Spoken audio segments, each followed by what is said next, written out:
আগামী 27শে মে বুধবার পবিত্র পদ্মিনী একাদশী ব্রত।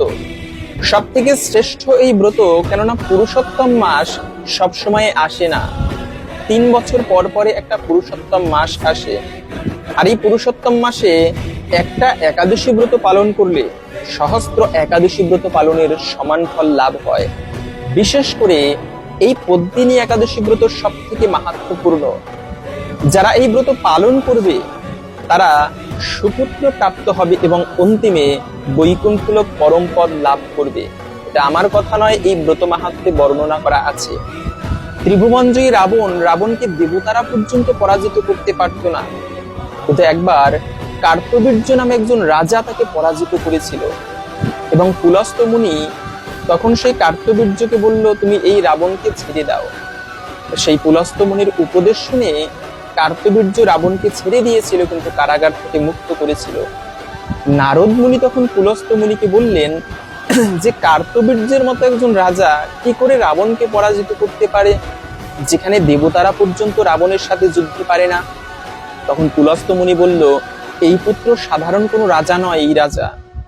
এর পিতা ছিল কৃতবীর্য, এর স্ত্রী ছিল পদ্মিনী, সেই হরিশ্চন্দ্র রাজার কন্যা।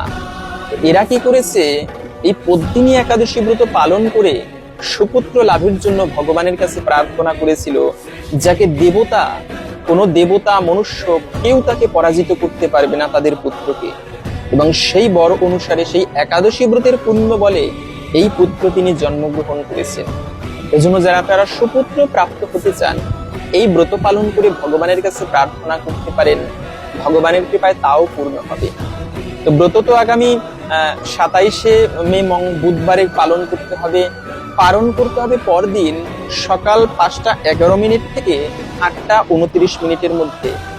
এই সময়টুকুর মধ্যে ভগবানের আপনারা প্রসাদ দিয়ে, পঞ্চরবিশস্য প্রসাদ দিয়ে এই একাদশী ব্রতের পালন করবেন।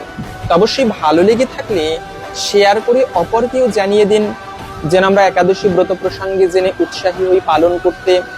এবং আপনি এই একাদশী ব্রত, আপনি হতে পারে শিবের পূজা করেন, যেই করেন না কেন, অন্তত পক্ষে যারা ব্রত নাও করেন তারাও এই পুরুষোত্তম মাসের একাদশী দুইটি পালন করবেন।